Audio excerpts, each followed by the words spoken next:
जय माता दी दोस्तों। हमने पहले आपको बताया था कि कुंडली क्या है। जब कोई बालक जन्म लेता है उस समय जो ग्रहों की स्थिति होती है वही कुंडली होती है।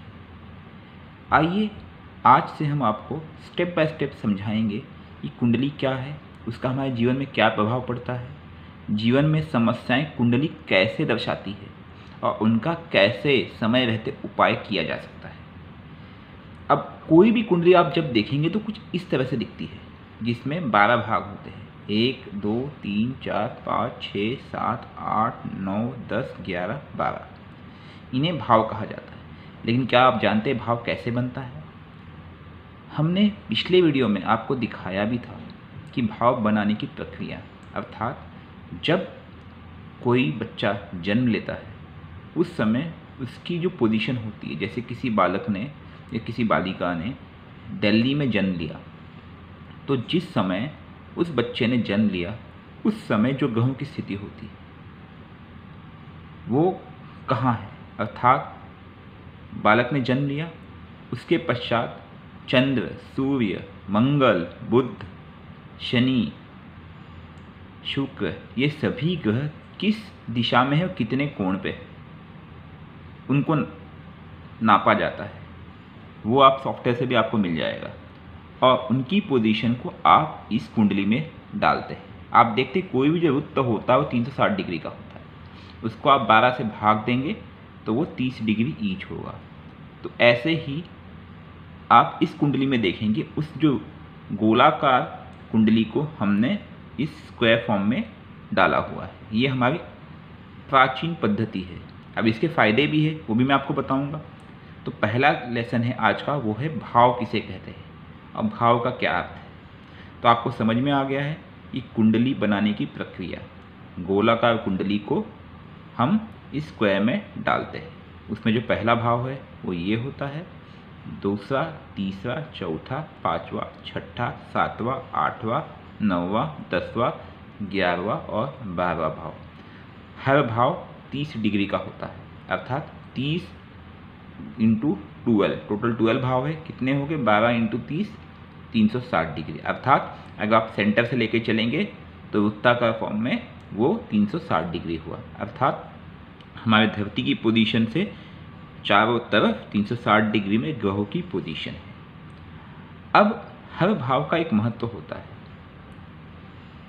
अभी ये एक कुंभ राशि अर्थात कुंभ लग्न की कुंडली है। कोई भी गिनती हम यहीं से स्टार्ट करते हैं। पहला भाव हमेशा इसे माना जाता है। संख्या कुछ भी हो सकती है।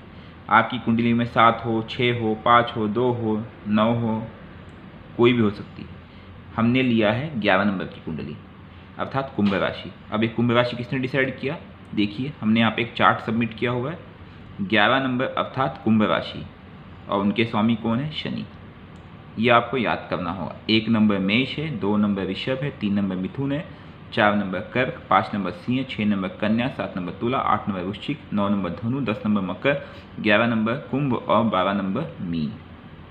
खैर, हमारा टॉपिक है भाव। अब हम भाव पे आते हैं। तो प्रत्येक भाव कुछ ना कुछ रिप्रेजेंट करता है। हमें सबसे पहले इस रूल को समझना होगा। जब भी हम कुंडली की बात करते हैं तो सबसे पहला भाव होता है ये प्रथम भाव, जो बीचों बीच स्टार्ट होता है। ये भाव क्या रिप्रेजेंट करता है? ये भाव रिप्रेजेंट करता है आपको। जिस व्यक्ति की कुंडली है ये उसको रिप्रेजेंट करता है, उसके तन को, उसके स्वास्थ्य को, उसके रूप रंग को, उसके व्यक्तित्व को। वो व्यक्ति कैसा होगा? वो व्यक्ति लंबा है, हट्टा कट्टा है, गोरा है, नाटा है, उसका स्वास्थ्य कैसे होगा, उसके सुख दुख। अर्थात यूं कहे तो सबसे इम्पॉर्टेंट भाव यही होता है। और जो संख्या लिखी होती है उसके जो स्वामी होते हैं, जैसे यहाँ पे कुंभ है, उसके स्वामी कौन है? शनि। वो आपके जीवन में बहुत ही महत्व रखते हैं क्योंकि आप खुद हो। उसके बाद हम बात करें दूसरा भाव। हम काउंटिंग कभी भी ऐसे जाते हैं। कैसे जाते हैं? Anti clockwise. आपकी घड़ी की सुई ऐसी चलती है, हम एंटी क्लॉकवाइज मतलब इस तरह से। तो इसका दूसरा भाव यहाँ जाता है, ना कि यहाँ। प्रथम भाव के बाद जो दूसरा भाव है वो ये होता है।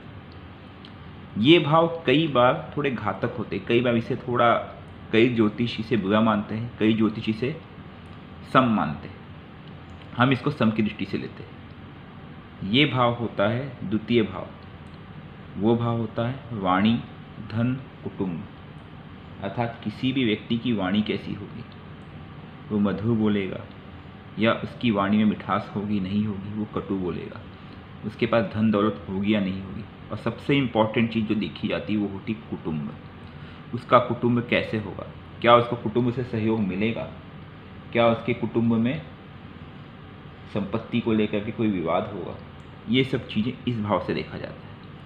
इसके बाद जो तीसरा भाव होता है वो होता है ये, अर्थात प्रथम भाव, द्वितीय भाव, तृतीय भाव। आप संख्या को मत जाइए, संख्या अलग होती है, संख्या हर कुंडली में बदलेगी, लेकिन भाव किसी भी कुंडली में नहीं बदलते। किसी भी कुंडली में भाव जस का तस होंगे, प्रथम भाव, द्वितीय भाव, तृतीय भाव। जब हम तृतीय भाव की बात करते हैं तो तृतीय भाव आपके सगे संबंधी और पराक्रम की निशानी होती है, एकदम खास। आपके छोटे भाई बहन, पराक्रम, आपके पराक्रम कैसा होगा, क्या आप बुरे वक्त में टिकेंगे, क्या आपके जीवन में आने वाली किसी भी घटना का सामना दृढ़ता से कर पाएंगे, यह तीसरा भाव उसको रिप्रेजेंट करता है।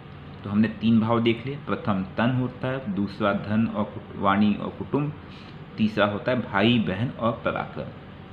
इसके बाद चौथा भाव हम यहाँ आते हैं, 1 2 3 4, ये चौथा भाव होता है केंद्र का भाव। ये भी बहुत इंपॉर्टेंट भाव माना जाता है। ये भाव रिप्रेजेंट करता है आपके सुख को। यह आपकी माता का कारक होता है। आपकी माता का स्वास्थ्य या माता कैसी होगी और आपके माता से संबंध कैसे होंगे, ये भाव दर्शाता है। साथ ही साथ आपके पास क्या कोई पैतृक प्रॉपर्टी आएगी, मकान, गाड़ी, बंगला कुछ आएगा, यह भाव दर्शाता है। ये सुख का भाव है और जीवन में इस भाव का बहुत ही बड़ा महत्व है, क्योंकि इस भाव से आप अपना भविष्य जान सकते हैं। कई लोगों के प्रश्न धन, संपत्ति, वैभव को लेकर ही होता है और ये भाव उसका एक कारक है। उसके बाद होता है पंचम भाव। ये भी एक बहुत ही इंपॉर्टेंट भाव होता है, क्योंकि ये आपकी विद्या दर्शाती है। ये आपकी विद्या का कारक है।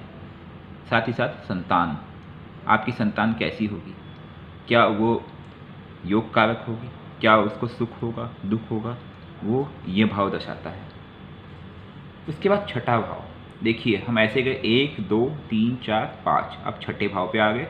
छठा भाव जीवन में कभी भी अच्छा नहीं कहा जाता है। इसके पीछे कुछ कारण है मित्रों। जो छठा भाव होता है वो रोग, ऋण और शत्रु का भाव होता है। आप अगर इसे ध्यान से देखेंगे तो छठा भाव शत्रु, रोग, ऋण, मुकदमा इत्यादि इन चीज़ों को दर्शाता है। आपके जीवन में आपको अगर कुछ रोग है, कोई समस्या आती है, हेल्थ इश्यूज आते हैं, ये भाव उसको रिप्रेजेंट करता है। इसके साथ आप कर्ज में डूब रहे, फाइनेंशियल लॉसेस है, वो भी इसे रिप्रेजेंट करेगा। और जीवन में आपके शत्रु, भले पारिवारिक हो, व्यापार में हो या कहीं आपके मित्र हो, वो भी इसे रिप्रेजेंट करता है। तो वो इस भाव से देखा जाता है। कैसे देखना हम आपको विस्तार से बाद में बताएंगे। उसके बाद सातवें भाव की बात करते हैं। प्रथम भाव के साथ साथ सातवां भाव भी बहुत ही इम्पॉर्टेंट होता है। वैसे ये केंद्र के चारों भाव इम्पॉर्टेंट होते हैं, तो 1 2 3 4 5 6 सातवें भाव में पहुँचे। सातवां भाव इसलिए इम्पॉर्टेंट होता है क्योंकि यह आपके जीवन साथी के बारे में बताता है। आपकी शादी कब होगी, अगर आपका विवाह लेट हो रहा हो तो क्यों नहीं हो रहा है, क्या कारण, इसके क्या उपाय किए जाए, वो सब हम इससे देखते हैं। अगर आप बिजनेस करना चाहते हैं या आप व्यापार करते हैं तो उस व्यापार में आपको लाभ होगा, हानि होगा, वो भी इस भाव से देखा जाता है।